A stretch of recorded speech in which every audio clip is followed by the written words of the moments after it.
નમસ્કાર ખેડૂત મિત્રો. કામધેનુ યુનિવર્સિટી આયોજિત ઓનલાઈન પ્રશિક્ષણ કાર્યક્રમમાં આપનું હાર્દિક સ્વાગત છે. આપણે સૌ જાણીએ છીએ કે આપણો દેશ એક ખેતી પ્રધાન દેશ છે. મોટાભાગના લોકો ગામડામાં વસવાટ કરે છે અને આ લોકો ખેતીની સાથે સાથે પશુપાલન અને ડેરી વ્યવસાય સાથે પણ જોડાયેલા હોય છે. આ ડેરી વ્યવસાય થકી વધુમાં વધુ નફો કઈ રીતે મેળવી શકાય એ વિષય પર માહિતી આપવા માટે આજે આપણે વિષય નિષ્ણાત તરીકે ડોક્ટર એમ.પી. પરમાર સાહેબને આમંત્રિત કર્યા છે. ડોક્ટર એમ.પી. પરમાર સાહેબ dairy science college, Kamdhenu university, Amreli ખાતે મદદનીશ પ્રાધ્યાપક તરીકે ફરજ બજાવે છે. તો આપણે પરમાર સાહેબને વિનંતી કરીએ કે ખેડૂત મિત્રોને આ વિષય પર માહિતી આપે. એમ.પી. પરમાર સાહેબ. નમસ્કાર સૌ મિત્રોને.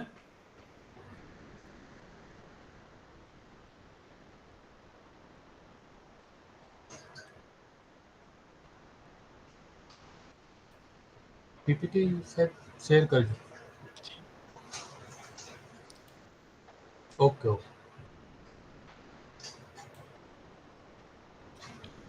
નમસ્કાર સૌ મિત્રોને. મારો અવાજ આવી રહ્યો છે આપ બધાને? હા, યસ સર. જી. આજનો વિષય છે ડેરી વ્યવસાયને નફાકારક બનાવવા માટે ધ્યાનમાં રાખવાના પાસાઓ. તો ખેડૂત મિત્રો, આપણે આજે સૌ ડેરી વ્યવસાયની કઈ રીતે સારી રીતે એમાંથી નફો મળી શકે એ બાબત પર થોડું ઝીણવટપૂર્વક ચિંતન કરીશું. જનરલી સામાન્ય રીતે ખેડૂતો કહેતા હોય છે કે દૂધ ઉત્પાદનનો વ્યવસાય ખૂબ જ ખર્ચાળ છે. શું ખરેખર દૂધના વ્યવસાયમાં કમાણી ખૂબ જ ઓછી કે નહિવત છે? આ પ્રશ્નો દરેક ખેડૂત મિત્રોના અંદર ઉદ્ભવતા હશે. તો આ વિષય પર આપણે થોડું વિશેષ જો જોવા જઈએ તો સૌપ્રથમ આપણે જોઈએ કે આપણું ગુજરાત રાજ્ય જે પશુપાલન સંલગ્ન ડેરી ઉદ્યોગ વ્યવસાય જેમાં એ પોતાનું આગવું સ્થાન ધરાવે છે અને પશુપાલનનો વ્યવસાય કૃષિ સાથે સંકળાયેલો છે. તેમ છતાં આજે પણ મોટા ભાગના પશુપાલકો પશુપાલનને સ્વતંત્ર વ્યવસાય તરીકે સ્વીકારવામાં ખચકાટ અનુભવે છે અને ઓછી ઉત્પાદકતા અને વધુ ખર્ચના કારણે આ વ્યવસાય મહેનતના પ્રમાણમાં ઓછો નફાકારક બનતો હોય છે. આવું દરેક ખેડૂત મિત્રોને લાગતું હશે. પણ મિત્રો, જો ખરેખર આને વ્યવસ્થિત રીતે નિભાવવામાં આવે અને ધારાધોરણ પ્રમાણે આપણે જો થોડી સાવચેતી રાખીએ તો આજે દૂધ ઉત્પાદન વ્યવસાય છે એ ખૂબ ખર્ચાળની જગ્યાએ ખૂબ ફાયદાકારક બનતો હોય છે. આ વિશે જો આપણે થોડું વિશેષ જોવા જઈએ તો દૂધ ઉત્પાદનના વ્યવસાયમાંથી મહત્તમ વળતર મેળવવા માટે સૌપ્રથમ પશુઓની દૂધ ઉત્પાદકતા વધારવી જોઈએ. સાથોસાથ દૂધ અને દૂધની બનાવટો, તેની જાળવણી તેમજ તેનું મૂલ્યવર્ધન કરવા માટેનું જ્ઞાન, તેની આવડત તથા તેની પ્રાયોગિક ધોરણે પ્રસ્તુતિ કરવાની કોઠાસૂઝ ખૂબ જ અત્યંત જરૂરી બની રહેતી હોય છે મિત્રો. આ રીતે આપણે વૈજ્ઞાનિક અભિગમ અપનાવી અને આધુનિક પદ્ધતિથી જો ડેરી વ્યવસાય ક્ષેત્રે વિકાસ થાય તો ગ્રામ્ય કક્ષાએ બેરોજગારીનો પ્રશ્ન પણ હળવો થઈ શકે અને આજના સમયની માંગને અનુરૂપ આવા આ ડેરી વ્યવસાયને નફાકારક બનાવવા માટે ધ્યાનમાં રાખવાના પાસાઓ જે વિષય પર આપણે વાતચીત કરી રહ્યા છે મિત્રો, આ વિષય પર જો વ્યવસાયિક તાલીમનું આયોજન કરવામાં આવે અને તેનાથી તાલીમ પામેલ શહેરી કે ગ્રામ્ય શિક્ષિત બેરોજગાર વ્યક્તિને નવું દિશા સૂચન મળી રહે છે અને તેમાંના અમુક સાહસિક મિત્રો નવી દ્રષ્ટિથી પોતાનો સ્વતંત્ર વ્યવસાય સ્થાપી આત્મનિર્ભર થવાની તક ઝડપી શકે છે. અને સાથોસાથ સરકારશ્રી અને નાબાર્ડ બેંક જેવી સંસ્થાઓ તરફથી પણ આ રોજગારી અંતર્ગત વખતો વખત વિવિધ સહાય યોજનાઓ જાહેર કરવામાં આવતી હોય છે. આથી જ હું જરૂરથી કહીશ કે જો જરૂરી વૈજ્ઞાનિક અભિગમ અપનાવી આધુનિક પદ્ધતિથી ડેરી વ્યવસાય કરવામાં આવે તો એ ખૂબ જ નફાકારક બની શકે છે. મિત્રો, આપ જોઈ રહ્યા હશો કે આપણે આપણા જે પશુઓ છે તેમને લીલું ઘાસચારો તેમજ સૂકો ઘાસચારો સમયાંતરે આપતા હોઈએ છીએ. આમાં જ આપણી પશુપાલન સંલગ્ન ડેરી વ્યવસાયમાં આપણે ખેતી સાથે જો આપ સ્ક્રીન પર જોઈ રહ્યા છો એવી વિવિધ વેરાયટીઝ આપણા ખેતરમાં ઉગાવી અને એમને લીલો ઘાસચારો પૂરો પાડો, તો એ પૌષ્ટિક આહાર એમને આપણે ઘર બેઠા આપી શકો છો. સાથોસાથ બહુ બેલેન્સ ડાયટ માટે સાઇલેજ, હાઇડ્રોપોનિક્સ, લાઇન સોઈંગ અને લેગ્યુમ બ્લોક્સ જેવા આ વિવિધ ચિત્રો જે આપની સમક્ષ છે, એ ઘાસચારા રૂપે આપ ઓછી મહેનતે વધુ સારું અ, એ લોકોને ખાવાનું આપી શકો છો. સાથોસાથ અઝોલા નામનો જે પશુ આહાર છે, કે જેમાં ન્યુટ્રિશન ખૂબ જ છે અને બહુ સારી રીતે એને તમે આપી અને પશુઓનું વજન તથા એમાં દૂધ આપવાની ક્ષમતામાં વધારો થઈ શકે છે. તો આ અઝોલાનો પણ ખોરાકમાં આપ ઉપયોગ કરાવી શકો છો.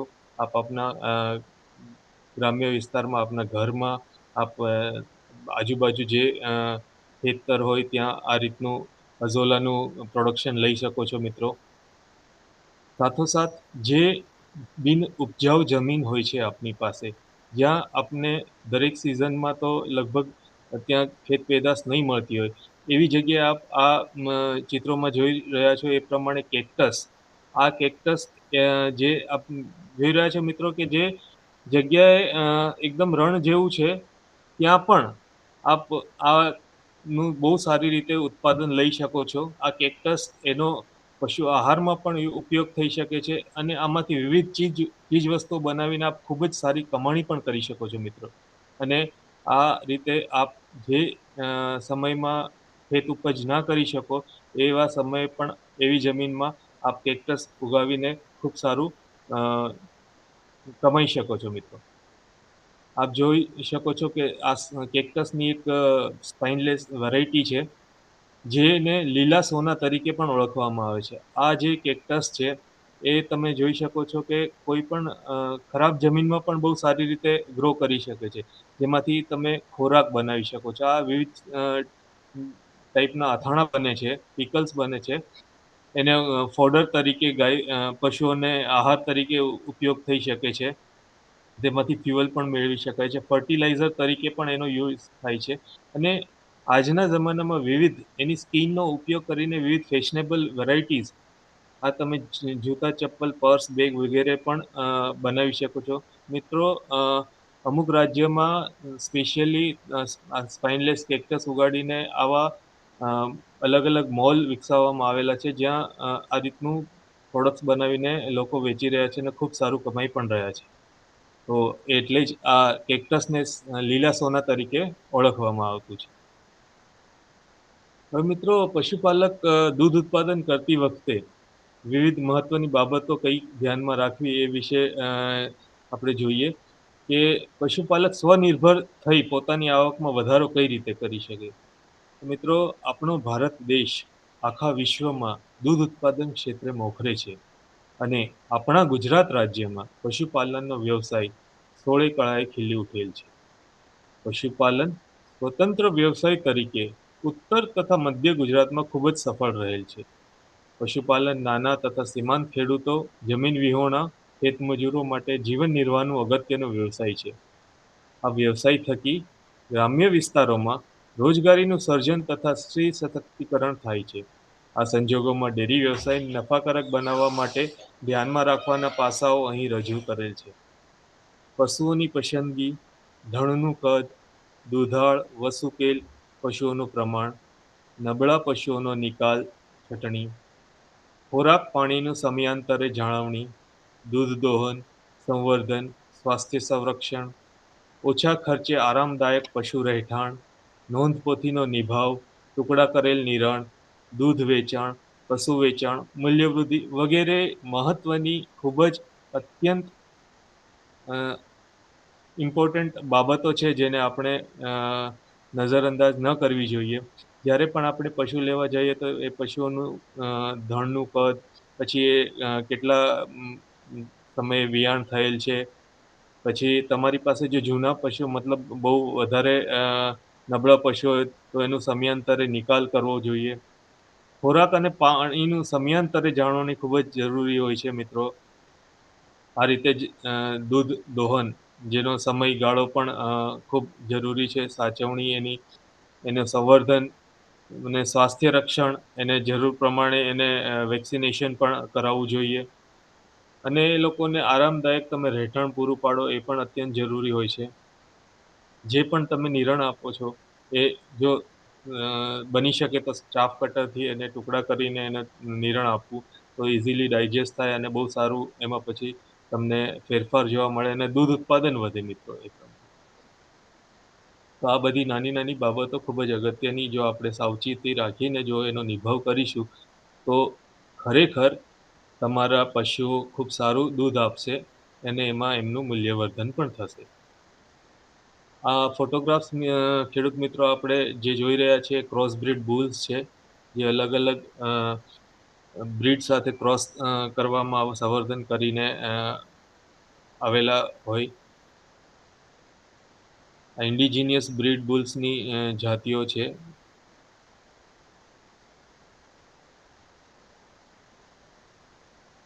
જે બફેલો બ્રીડ બુલ્સ જે આપની સમક્ષ ફોટોગ્રાફ્સમાં આપ જોઈ રહ્યા છો.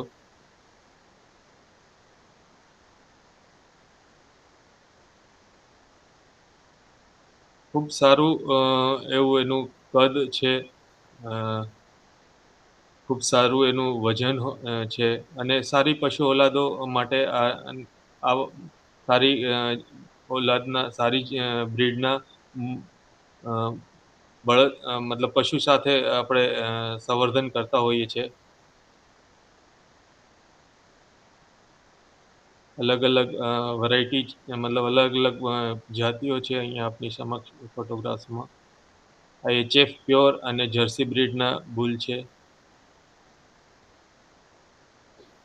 હવે મિત્રો વિવિધ બાબતોની કાળજી રાખવાથી કઈ રીતે ડેરી વ્યવસાયને નફાકારક બનાવી શકાય. તો અ મુખ્યત્વે પશુઓમાં પોષણને ખૂબ જ મહત્ત્વ આપવું જોઈએ. આપણે જેમ ખોરાકમાં આપણે પોષણ મેળવવા માટે વિવિધ આહાર લેતા હોઈએ છીએ, તે રીતે જ પશુઓને પણ પૂરતું પોષણ મળી રહે તેવો આહાર આપવો જોઈએ. તે માટે ખરેખર સારી ગુણવત્તાવાળો લીલો ઘાસચારો અને પશુ દીઠ 2 થી 3 કિલોગ્રામ સારું દાણ અવશ્ય આપવું જોઈએ. પશુઓને રાસાયણિક ખાતરો કે જંતુનાશક દવાઓનો છંટકાવ કરેલ હોય તેવો ઘાસચારો નહીં ખવડાવવો જોઈએ. 7 મહિનાના ગાભણ પશુઓને સૂકો ચારો વધારે આપવાનો અને પૂરતો આરામ મળી રહે તે રીતે એની અ કાળજી રાખવાની, માવજત કરવી જોઈએ. પશુઓને લગતી તમામ નોંધો જેવી કે બીજદાન કર્યાની તારીખ, ગાભણની તપાસ, વિયાવાની અંદાજિત તારીખ, દૂધ ઉત્પાદનને લગતી તમામ માહિતી, જો કોઈ રોગનો ઉપદ્રવ થયો હોય તો તેને લગતી માહિતી, દવા કરેલ હોય તો તેની પૂરી માહિતી આપણે રજિસ્ટરમાં નિભાવવી જોઈએ. જેથી કરીને ભવિષ્યમાં કોઈ પશુપાલકને તે બાબતની માહિતી મળે તો તે પશુ નું જે રીતનું લાઈફ સાયકલ છે એને અંદાજો આવી જાય. અને વિયાણ થયા પછી પશુઓને તરત જ પૂરેપૂરું દોહવું જોઈએ નહીં. આવું કરવાથી આપણે સૂવા જેવા રોગથી બચાવી શકાય છે. આ રોગને રોકવા માટે ગર્ભાવસ્થામાં છેલ્લા 2 અઠવાડિયા દરમિયાન વધારે પડતું કેલ્શિયમ આપવું જોઈએ નહીં. ગાય કે ભેંસ વિયાણ પછીના 2 કે 3 મહિનામાં ગાભણ થવી જોઈએ. એક વખત જો તમે ફેરવવાનું ચૂકી જશો, તો આશરે અંદાજે 1500 થી 2000 રૂપિયાનું નુકસાન તમારે વેઠવું રહ્યું. તો તેથી જ કરીને આપણે જે રીતે કીધું કે એમના વિયાવાની અંદાજિત તારીખ છે, એમનું દૂધ ઉત્પાદનને લગતી જે પણ રેકોર્ડ્સ છે, માહિતી છે, એનો જો સમયાંતરે આપણે નિભાવ કર્યો હોય, તેના પરથી તમે અંદાજો લગાવી શકો કે ભઈ મારું પશુ ક્યારે ગાભણ થશે, ક્યારે એને ફેરવવાનું છે. આ તે દરેક વસ્તુ નોંધપોથીના નિભાવથી તમે બહુ આસાનીથી એમાં સારું પરિણામ મેળવી શકો છો. હવે મિત્રો જો વાત કરીએ કે સારા સિમેન્ટ ડોઝ, જો આપણા પશુઓને સારા સિમેન્ટ ડોઝ આપીને સારી ઓલાદ તમે મેળવતા હોય તો જે પણ વાછરડું કે વાછરડી જે પણ તમે મેળવવાના છો, તો એ સારી ગુણવત્તાવાળું પશુ તમને મળશે અને જેથી કરીને તમારું જે ખર્ચ છે એ ઓછો થશે અને સારી દૂધ ઉત્પાદનવાળા પશુઓ તમને મળશે તો તમે અવશ્યપણે સારું આવક મેળવી શકશો. જો આપણે આનું બુલ પ્રિપરેશન અને સિમેન્ટ ડોઝ કલેક્શન વિશે જો થોડી માહિતી લઈએ, તો સૌપ્રથમ છે ને બુલને થોડી એક્સરસાઇઝ કરવામાં આવે. આ રીતે ગોળ-ગોળ એમને ફેરવવામાં આવે સવારમાં, વહેલી સવારે. જ્યારે પણ સિમેન્ટ કલેક્શન કરવાનું હોય તો એમને પહેલા એક્સરસાઇઝ કર્યા બાદ એમને વોશ એરિયામાં લઈ જવામાં આવે. ત્યાં એમને પૂરેપૂરું સ્નાન આપવામાં આવે, એમને ચોખ્ખા કરવામાં આવે. ત્યારબાદ ફૂટ બાથ લેવામાં આવે. અહીંયા તમે દેખી રહ્યા છો મિત્રો, આ ફૂટ બાથ છે જેમાંથી પશુઓ પસાર થશે અને એમના પગના તળિયા એકદમ ચોખ્ખા થશે. તે ત્યારબાદ એમને શીથ વોશિંગ કરીને પૂરેપૂરી રીતે સ્વચ્છ કરવામાં આવે. ત્યારબાદ આર્ટિફિશિયલ વજાઈના નામનું જે યંત્ર છે એને તૈયાર કરવામાં આવે અને બુલને તૈયાર કરવા માટે એને ટીઝ કરવામાં આવે, એને સિમેન્ટ કલેક્શન માટે એને ઉશ્કેરવામાં આવે અને ત્યારબાદ જ્યારે બુલ સિમેન્ટ આપવા માટે તૈયાર હોય ત્યારે આ આર્ટિફિશિયલ વજાઈનાના ઉપયોગથી એની અંદર સિમેન્ટનું કલેક્શન કરવામાં આવે. આ રીતે તમે સારા બુલમાંથી સિમેન્ટ કલેક્ટ કર્યા પછી એને સીધું તમારે લેબમાં મોકલવાનું હોય છે, જ્યાં એનું એનાલિસિસ થાય છે. જો સારા સિમેન્ટને સાચવણી પણ એટલી જ અત્યંત જરૂરી હોય છે, જે એનાલિસિસ થયા પછીનું જે બુલનું વીર્ય છે એને સારી રીતે સાચવી અને એનું પેકિંગ કરવામાં આવે છે. આ દરેક સ્ટેપ્સ આપ જોઈ રહ્યા છો કે અહીંયાથી અ, બુલ કલેક્શન, સિમેન્ટ કલેક્શન થઈને આવ્યું. એને પછી તમે લેબમાં લઈ ગયા, ત્યાં એમાંની ઇવેલ્યુશન થયું, એમાંથી અલગ-અલગ ડોઝીસ બન્યા, એનું સીલિંગ થયું ને એને બાયોફ્રીઝિંગ દ્વારા સાચવીને ક્યુસીમાં લેબોરેટરીમાં ચેક થઈ અને એને ડિસ્પેચ માટે તૈયાર કરવામાં આવ્યું. આખી પ્રોસેસ સારી રીતે કરવામાં આવતી હોય છે અને આવા સિમેન્ટના ડોઝ જો આપણા પશુઓને મળે તો જે આપણા પશુઓ છે એ સારું ઉત્પાદન ક્ષમતાવાળા પશુઓને જન્મ આપશે. આ એક આખી સિમેન્ટ બેંક હોય છે, જેની અંદર આ રીતે સિમેન્ટની જાળવણી કરવામાં આવતી હોય છે. ગોબલેટ્સ બનાવીને એની સ્ટ્રો અલગ-અલગ બનાવવામાં આવતી હોય છે અને ત્યારબાદ એને જે તે જગ્યાએ મોકલવાનું હોય, જ્યાં જરૂર હોય ત્યાં આ રીતે વ્હીકલ દ્વારા એને બહુ સારી રીતે ક્રાયો કન્ટેનરમાં સાચવીને મોકલવામાં આવે છે. આ એક બેઝિક ફોટોગ્રાફ છે, જ્યાં ખૂબ જ અત્યંત સાવચેતીપૂર્વક એનું નિદાન કરવામાં આવે છે. એમાં એનું ફર્ટિલાઇઝેશન કેવું છે, એ ડોસેજની અંદર શું છે, એ બધું અહીંયા ચેક થતું હોય છે. હવે મિત્રો, દોહન પછી દૂધને તરત જ વેચી નાખવું કે તેમાંથી દૂધની વિવિધ વાનગીઓ બનાવવી કે જેમાંથી વધારે નફો કે ફાયદો થાય. આપણે જો વિચાર કરીએ કે આપણે દૂધ દોયા પછી આપણે જેટલું દૂધ છે એને સીધું વેચી કાઢીએ તો આપણને તૈયારીમાં પૈસા છૂટા થઈ જાય અને આપણે આપણું જે જીવનચક્ર છે, આપણી જરૂરિયાત છે, એ પ્રમાણે આપણે એને ચાલીએ. પણ મિત્રો, આપની જરૂરિયાત કરતાં જો વધારે આપની પાસે દૂધ સંગ્રહની કેપેસિટી હોય, સારું દૂધ આપના પશુઓ આપતા હોય, તો આ વિશે થોડું જો વિચારવામાં આવે તો સૌપ્રથમ પશુપાલકે પોતાના પરિવારને તેની અંગત જરૂરિયાત પ્રમાણે તેના ખોરાકમાં દૂધ આપવું જ જોઈએ. અને ત્યારબાદ જો દૂધના પ્રમાણ અને તેની અંગત જરૂરિયાત ઉપર આધાર રાખે છે કે જો તમારી પાસે વધારે દૂધ હોય અને પૈસાની જરૂર પણ તમને વધારે હોય, તો તમે વેચીને નફો મેળવીને તમારું જીવનચક્ર ચલાવો. પરંતુ જો પશુપાલક આર્થિક રીતે સક્ષમ હોય અને દૂધમાંથી વિવિધ વાનગીઓ બનાવવામાં તેનું સમયસર વેચાણ કરવા માટે સક્ષમ હોય, તો દૂધનો અમુક હિસ્સો જે દૂધની વાનગી બનાવી, તેમાંથી ખૂબ સારા પૈસા મેળવી શકાય છે. અને સાથોસાથ અગત્યની બાબત તો એ છે કે તેના પરિવારને દૂધમાંથી બનાવેલ શુદ્ધ વાનગી ખવડાવી અને તેના પરિવારની સ્વાસ્થ્યની પણ દેખરેખ રાખી શકે છે. તો આ રીતે તમે તમારા આવક પણ બમણી કરો છો, તમારું સ્વાસ્થ્ય પણ ખૂબ સારું રાખો છો અને પરિવારને સંતુલિત રીતે સાચવી પણ શકો છો. મિત્રો, જો આપણે આખા દેશની વાત કરીએ તો એક આયર્લેન્ડ નામના દેશમાં બિગ બર્થા નામની જે ગાય છે, આ ગાયનો ફોટોગ્રાફ છે, ઇન્ટરનેટ પરથી લીધેલો છે. તે એના જીવન ચક્રમાં 39 વાછરડાઓને જન્મ આપીને વિશ્વ વિક્રમ સ્થાપેલ છે. આ ગાય બિગ બર્થા જેનું નામ છે, જેને 39 વાછરડાઓને એના લાઈફ સાયકલમાં જન્મો આપેલ છે. હવે જો દૂધ વધારે સારી અને ઊંચી કિંમતે વેચવા માટે પશુપાલકોએ શું કરવું જોઈએ?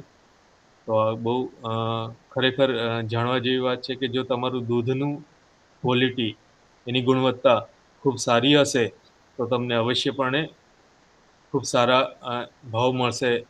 તમે ખૂબ સારા કિંમતે એને વેચી શકશો. પરંતુ જો દૂધની ગુણવત્તા, અ, દૂધના ફેટ અને એનો ક્વોલિટી જો પૂરતા પ્રમાણમાં નહીં હોય, તો તમને જોઈએ એવા અ, પ્રમાણમાં પૈસા મળતા નથી. તો આ માટે તમારે સ્વચ્છ દૂધ ઉત્પાદન વિશે ખૂબ જ જાણવું જરૂરી છે. સ્વચ્છ દૂધ ઉત્પાદન એટલે વિષાણુ રહિત કે ન્યૂનતમ વિષાણુવાળું. કે તમે જો ગાયના મતલબ પશુઓના આચરણને એમના વ્યવસ્થિત ગરમ પાણીથી ધોઈને સાફ કરીને દૂધ દોહતા હોય, જે દૂધ દોહો છો એ વાસણો ખૂબ જ સારી રીતે સાફ કરેલા હોવા જોઈએ. તમારા હાથ, તમારી આસપાસનો એરિયા જ્યાં પશુઓ રહે છે, જ્યાં દૂધ તમે દોહો છો, એ બધું ખૂબ જ સ્વચ્છ હોવું જોઈએ.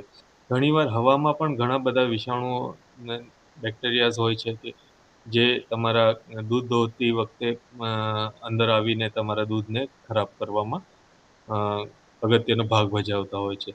એના માટે સ્વચ્છ દૂધ ઉત્પાદન માટે સ્વચ્છ રહેઠાણ, સ્વચ્છ પશુ અને સ્વચ્છ વ્યક્તિ, આ બધાનું મિશ્રણ થઈ અને સ્વચ્છ સારામાં સારું શુદ્ધ દૂધ ઉત્પાદન મેળવી શકાય છે.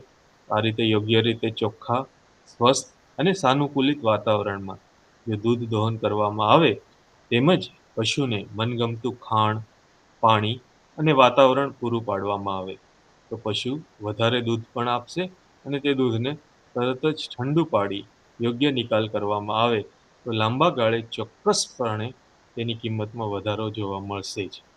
આ રીતે આપણે સ્વચ્છ દૂધ ઉત્પાદન થકી ખૂબ જ સારું આવક મેળવી શકાય છે. આ માટે જ મિત્રો તમારે તમારા જે દૂધની ગુણવત્તા છે એને મહત્તમ અ, મેળવવા માટે પ્રયાસ કરવો જોઈએ. મિત્રો, આ એક મુર્રાહ નામની બફેલો છે, ભેંસ છે, જેનું નામ રેશમા છે. હરિયાણાના કૈથાલ તાલુકામાં આ પશુ જોવા મળેલ અને આ પશુ રેશમા નામની જે ભેંસ છે એને 33.8 લીટર એક દિવસમાં દૂધ આપીને નવો વિશ્વ વિક્રમ સ્થાપેલ છે. મિત્રો વિચારો કે જો આ રીતે તમે પશુઓની પસંદગી, એનું મૂલ્યવર્ધન, એમનો ખોરાકની સાવચેતી, એમનું જે નોંધપોથીનો નિભાવ, એમનો પશુ આહાર જે પ્રમાણમાં જોઈએ એ સ્વચ્છ જગ્યાએ રાખી આ બધી જ વસ્તુઓને સારી રીતે સાચવવામાં આવે, તો ચોક્કસપણે તમે પણ આ રીતની રેશમાને જન્મ અપાવી અને ખૂબ સારું એવું દૂધ ઉત્પાદન મેળવી શકો છો. એટલે આ રીતે હું આપને આવા જે વિશ્વ વિક્રમ બનાવેલા પશુઓથી પણ માહિતગાર કરીશ કે જે થકી આપ સૌ મિત્રો થોડા મોટિવેટ થાઓ અને આપના જે પશુઓ છે એને ખૂબ સારી રીતે નિભાવો અને ખૂબ સારું દૂધ ઉત્પાદન કરી આપના પરિવારને ખૂબ સારું આવક મેળવી અને ખૂબ સારું અ, આરામદાયક જીવન આપી શકો. મિત્રો, આ બ્રાઝિલની એક ગાય છે જે એક દિવસમાં 3 વાર દૂધ દોહન પછી 127.5 કિલોગ્રામ દૂધ આપીને 39 વર્ષ જૂનો ગિનીઝ બુક રેકોર્ડ તોડ્યો છે. એક દિવસમાં મિત્રો 3 વાર દૂધ દોયા પછી જે ક્વોન્ટિટી હતી એની દૂધ દોહન એ 127.5 કિલો નોંધવામાં આવેલ હતું. એક ગાય એક દિવસમાં આટલું દૂધ આપી શકે છે. એક ક્રોસ બ્રીડ ગાયનું પિક્ચર છે, અહીંયા ફોટો છે મિત્રો. એચએફ નામનું બ્રીડ છે, જેણે એક દિવસમાં 76.61 કિલો દૂધ આપીને પોતાનો રેકોર્ડ નોંધાવેલ છે. કરનાલ હરિયાણા ખાતે આ ગાય જોવામાં આવેલ અને એને એક દિવસમાં 78.61 કિલો દૂધ આપીને એના નામે રેકોર્ડ બનાવ્યો હતો HF ગાયનો. સૌથી નાની સાઈઝમાં જેનું વજન 26 કિલો છે અને ઉંમર 2 વર્ષ, એનું નામ છે રાણી. આ રાણી નામની ભૂતાનની એક કાઉ છે, ગાય છે, અને એને સૌથી નાનામાં નાની ગાય તરીકેનું બિરુદ મળેલું છે. 2 વર્ષની વયની આ એની ફોટો છે.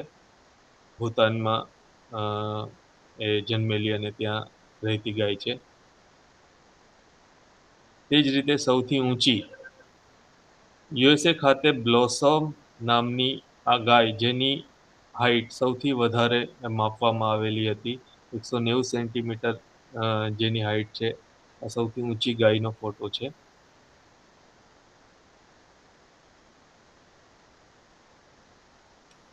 હવે મિત્રો, પશુપાલનની મદદથી ખેડૂત કઈ રીતે પોતાની આવક બમણી કરી શકે?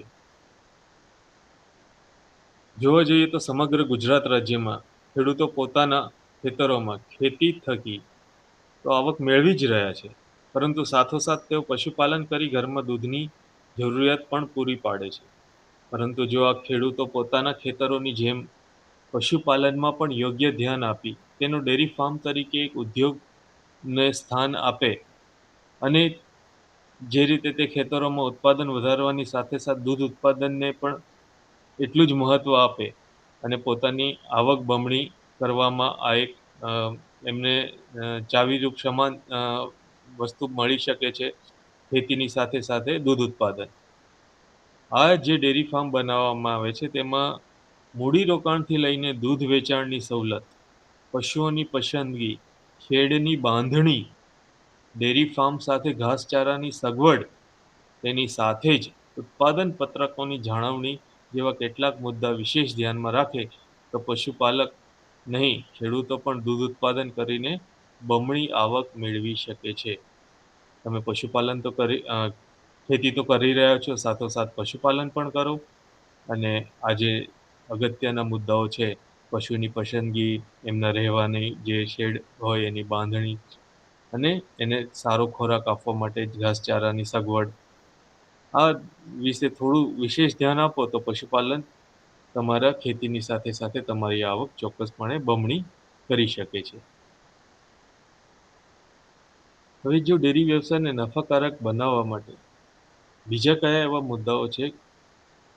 જો ડેરીના વ્યવસાયને નફાકારક બનાવવું હોય તો આધુનિક વૈજ્ઞાનિક પદ્ધતિઓ દ્વારા વધુ દૂધ ઉત્પાદન આપવાના આનુવંશિક ગુણવત્તા ધરાવતી સારી ઓલાદના પશુઓનો ઉછેર કરવો ખૂબ જ જરૂરી છે. તેથી જ મિત્રો મેં અગાઉ આપને વિવિધ બુલના ફોટોઝ જે બતાવ્યા, એ સારી ઓલાદો હોય જેની સાથે એ પશુઓની કેળવણી થતી હોય અને જેમાંથી તમે ખૂબ સારું પશુ વિયાણ લઈ શકો, જેની દૂધ આપવાની ક્ષમતા વધે અને જેના થકી તમે ખૂબ સારો નફો પણ મેળવી શકો. ડેરી ફાર્મ માટે પશુઓ ભરોસાપાત્ર વ્યક્તિ કે સંસ્થા પાસેથી જ ખરીદવાનો આગ્રહ રાખો. તેથી તેમના માતા પિતાના જે પશુઓ છે તેના માતા પિતાના ઉત્પાદન અંગેની, દૂધ ઉત્પાદનની જે ક્ષમતા છે તેની પૂરેપૂરી માહિતી, કારણ કે તે ચોક્કસપણે પહેલેથી નોંધપોથીનો નિભાવ કરીને એમના જે આનુવંશિક ગુણો છે એ બધાની માહિતી પશુઓની રહેલી હોય. એટલે હંમેશા તાજા વિયાયેલ અને પ્રથમ કે બીજા વેતરના જ પશુઓનો પસંદગી કરવા જોઈએ. નવા પશુઓ લાવ્યા બાદ તેમને 15 થી 30 દિવસ માટે શક્ય હોય તો અલગ સ્થળે રાખવા. સપોઝ તમારી પાસે 15-20 પશુઓ હોય અને તમે બીજા 4 પશુઓ વધારાના લાવો, તો કદાચ એમને એક જગ્યાએ ન ફાવે તો એમને અલગ 15 થી 30 દિવસ સુધી રાખો. પછી ધીમે ધીમે મિક્સ થઈ જશે અને નોર્મલ તમારું જે પશુઓનું લાઈફ સાયકલ છે એ સાથે તેઓ સુદૃઢ રીતે રહી શકશે. ખૂબ અગત્યની વાત એ પણ છે કે પશુઓને શિયાળામાં ઠંડીથી રક્ષણ મળી રહે તે માટે રાત્રે શેડમાં અને દિવસે ખુલ્લા તડકામાં રાખવાનો આગ્રહ રાખવો. જરૂર જણાય તો પશુઓને શણના કોથળાથી ઢાંકીને પણ ઠંડીથી રક્ષણ આપી શકાય છે. ઉનાળામાં પશુઓને 24 કલાક પાણી મળી રહે તેવી વ્યવસ્થા ગોઠવવી જરૂરી છે. તેમને છાયડામાં રાખવા પણ ખૂબ જ અત્યંત જરૂરી હોય છે. ગરમ તેમજ ભેજવાળા વાતાવરણમાં લીક, જુવા, ચાંચડ, ઈતરડી વગેરેનો ઉપદ્રવ ખૂબ જ થતો હોય છે, જે ઘણા ખરા જીવલેણ રોગોને પણ ફેલાવે છે. તેને રોકવા માટે 0.02% બ્યુટેક્સ નામનું દ્રાવણ બનાવીને પશુઓ ઉપર છાંટવામાં આવે અને શેડમાં પણ એને છંટકાવ કરવો જોઈએ, જેનાથી તે આ બધા જીવલેણ રોગોથી પણ મુક્ત રહી શકે, બચી શકે. અને પણ આમાં ખાસ ધ્યાન એ રાખવું જોઈએ જે 6 મહિનાથી નાનું વાછરડું વાછરડી હોય તો આવા વાછરડાઓને બચ્ચાઓને દૂર રાખવાનું અને એમને પણ દવાનો છંટકાવ કરવો નહીં. આ અમુક ફોટોગ્રાફ્સ છે જે તમને જ્યાં પશુઓને રાખવામાં આવ્યા છે અને એ રીતે દૂધ દોહન મિલ્કિંગ મશીનથી થઈ રહ્યું છે. આપ જોઈ શકો છો મિત્રો, એકી સાથે લાઈનમાં બધા પશુઓ ઊભા છે. મિલ્કિંગ મશીનથી એમના સમય પ્રમાણે ત્યાંથી દૂધ દોહન થઈ રહ્યું છે. કઈ રીતે શેડ બનાવેલો છે, શેડની ઉપર પણ આપ જોઈ શકો છો કે ખુલ્લી હવા અરસપરસ જઈ શકે, આજુબાજુથી પણ હવા જઈ શકે તે રીતેનો શેડ બાંધણી થયેલી છે. પશુઓને ખોરાક આપવા માટે કઈ રીતનું આયોજન કરેલું છે. ખોરાક, પાણી આ દરેક વસ્તુઓ એને સમયાંતર રીતે મળી રહે અને સારો ખોરાક મળી રહે તે રીતનું આખું શેડ બનાવેલો છે. પશુઓના સ્વાસ્થ્ય અને આરામ માટેના વિવિધ ઉપકરણો અહીંયા આપને જોવા મળી રહ્યા છે. આ પ્રથમ ચિત્રમાં આપ જોઈ શકો છો કે એના આખા શરીરને જે રીતે વોશ કરવા માટે, નાહવા માટે અહીંથી પશુ પસાર થાય ત્યારે આ બ્રશ વડે એ આખું ક્લીન થાય છે. આ અલગ-અલગ જાતના બ્રશ છે જે ઉપર સાઈડમાં લગાવેલા હોય છે. પશુ જ્યારે અહીંથી પસાર થાય ત્યારે એ પાણી અહીંયાથી સ્પ્રે થાય અને આ બ્રશ વડે એ આખું ક્લીન થઈ અને બહાર આવતું હોય છે. લોકોને સારી રીતે આરામદાયક બેસી શકે એ રીતે એમના બેસવા અને ઊંઘવા માટે પણ વ્યવસ્થા ગોઠવેલી હોય છે. આ રીતે શુદ્ધ ચોખ્ખું પાણી મળી રહે, ફૂટપાથ બનાવેલા છે જ્યાંથી પશુઓ પસાર થાય, એમના પગ ચોખ્ખા થઈ શકે. વિવિધ ફોટોગ્રાફ્સ થકી આપ સમજી શકો છો કે કઈ રીતે આપણે પશુઓની કાળજી રાખવી જોઈએ.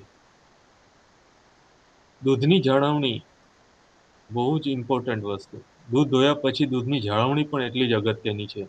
હવે દૂધની જાળવણી કરવા માટે જો સોલાર મિલ્ક કુલિંગ સિસ્ટમનો ઉપયોગ કરવામાં આવે ને ખેડૂત મિત્રો, તો એ કેટલા અંશે ફાયદાકારક છે ને એ આપણે જોઈએ.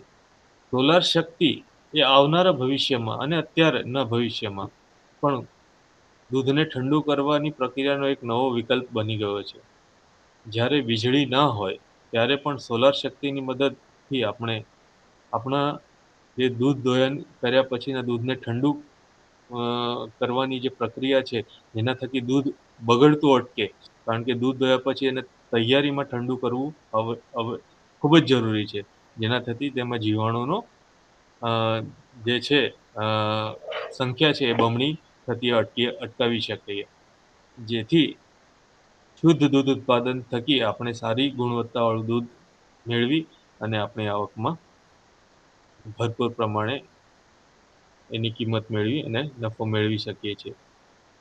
તો આ રીતે મિત્રો દૂધની પૂરેપૂરી કિંમત મેળવવા માટે શુદ્ધ દૂધ ઉત્પાદન ખૂબ જ અગત્યનું જરૂરી વસ્તુ છે. ખેતીની સાથોસાથ પશુપાલન વ્યવસાય કરવો આપણે અગાઉ જોઈ અને વાત કરી એ પ્રમાણે પશુપાલન સાથોસાથ કરવામાં આવે અને અલગ વ્યવસાય તરીકે વિકસાવવો જોઈએ કે નહીં, આવા જે આપણા પ્રશ્નો હોય તે માટે જો દૂધ ઉત્પાદક હું હોઉં ને તો હું ખૂબ ચિંતા અને સારી રીતે એને ધ્યાન આપીને એની દૂધની ગુણવત્તા છે એના ગુણવત્તામાં અને દૂધની જે ક્વોન્ટિટી છે એનામાં કઈ રીતે એના પ્રમાણમાં કઈ રીતે વધારો થઈ શકે ને એના વિશે ખાસ જરૂરથી ધ્યાન આપીશું. મુખ્યત્વે દેશ ભારત દેશ અને આપણા ગુજરાત રાજ્યમાં અર્થતંત્રનો આધાર એ ગામડાઓના વ્યવસાય પર નિર્ભર કરે છે. આપણા દેશમાં 5 લાખ ગામડાઓ છે, જ્યારે આપણા ગુજરાત રાજ્યમાં 18,000થી પણ વધારે ગામડાઓ છે. આપણો ભારત દેશ એ ખેતી પ્રધાન દેશ છે અને તેના અર્થતંત્રનો બહોળો હિસ્સો આપણા ગામડા અને વ્યવસાય પર આધાર રાખે છે. ગામડાઓમાં મોટા ભાગના લોકો ખેતી અને પશુપાલનનો વ્યવસાય કરે છે. આપણે જાણીએ છીએ કે તમામ ખેડૂતો આયોજનબદ્ધ ઢબે પશુપાલનનો વ્યવસાય કરી શકતા નથી. પરંતુ મોટા ભાગના ખેડૂતો ખેતી સાથે 1 કે 2 દુધાળા પશુઓ અને 2 કે 3 અન્ય પશુઓ પણ રાખતા હોય છે. આમ, ખેતી અને પશુઓ એકબીજાના અવિભાજ્ય અંગ અને પૂરક બની ગયા છે.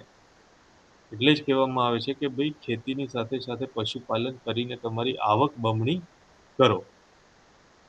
જેથી કરીને ખેડૂત મિત્રો આપણે દૂધ ઉત્પાદકોએ હંમેશા સારી ગુણવત્તાનું દૂધ કઈ રીતે પશુને વધારેમાં વધારે આપી શકે તેની કાળજી લેવી જોઈએ. સમયાંતરે રસી મુકાવવી, ખોરાક, પાણી, રહેઠાણ, દૂધ દોહન વગેરે સ્વચ્છ રાખવા જોઈએ. દૂધ દોહન પછી તરત જ દૂધને ઠંડુ કરવાની પ્રક્રિયા હાથ ધરવી જોઈએ. જે પશુપાલક આવું કરે, ઉચ્ચ ગુણવત્તા ધરાવતા દૂધની કિંમત પણ વધારે મળતી હોય છે. ને ગ્રાહકો પણ શોધવા જવાની જરૂર પડતી નથી મિત્રો. સામેથી જ ગ્રાહકો આવીને આપણું શુદ્ધ દૂધ, સારી ગુણવત્તાવાળું દૂધ, સારા કિંમતમાં આપની પાસેથી લઈ જશે. અને આથી જ કહેવાય છે કે સારા દૂધની માંગ ઉત્તરોત્તર વધતી રહી છે. આપ જોશો મિત્રો કે જે દૂધ ₹50 પ્રતિ લીટર હતું, એ દૂધની કિંમત આજે તમે શહેરીકરણ જોવા જાવ તો ₹200 ડોર સ્ટેપ, ઘરે ઘરે ₹200 પ્રતિ લીટરનું પણ દૂધ મળી રહ્યું છે. મતલબ આપ જુઓ કે આ સારું દૂધ લેવા માટે ગ્રાહકો સામેથી આવશે અને આપ એમને ₹200 ચાર્જ કરશો તો એ ના નહીં પાડે. ₹200 પ્રતિ લીટર પણ દૂધ આપની પાસેથી લઈ જશે, જો આપના દૂધનું ગુણવત્તા ખૂબ જ સારી અને ઉચ્ચ હશે. ખાસ કરીને પશુઓને પીવા માટે જે સ્વચ્છ પાણી આપવામાં આવે છે, એ ખૂબ સ્વચ્છ હોવું જરૂરી છે. એમને પાણી પીવાના વાસણો જે પણ હોય એ પણ સાફ સફાઈ સમયાંતરે કરી અને સ્વચ્છ પાણી આપવું. આ રીતે મિત્રો આપણે આજે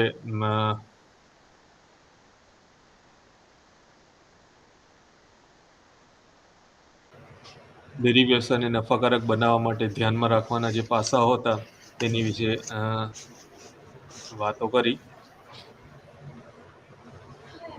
આપના કોઈ પ્રશ્નો હોય મિત્રો તો આપ જરૂરથી અમને પૂછી શકો છો.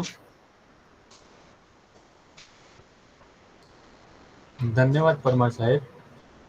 તો ખેડૂત મિત્રો, પરમાર સાહેબ દ્વારા ડેરી વ્યવસાય થકી વધુમાં વધુ નફો કઈ રીતે મેળવી શકાય એ બાબત પર ખૂબ જ ઉપયોગી માહિતી આપી, એ બદલ હું વિસ્તરણ શિક્ષણ નિયામક શ્રીની કચેરી તરફથી ખૂબ ખૂબ આભાર માનું છું. જી થેન્ક યુ. ખેડૂત મિત્રો, આ વિષય પર આપણને જો કોઈ પ્રશ્ન હોય તો આપ વિસ્તરણ શિક્ષણ નિયામક શ્રીની કચેરી, કર્મયોગી ભવન ખાતે આપના પ્રશ્નો ટપાલથી, ઈમેલથી કે ટેલિફોનિક મોકલી આપશો, જેથી અમે તેનો જવાબ અચૂકથી આપીશું. ધન્યવાદ. ધન્યવાદ.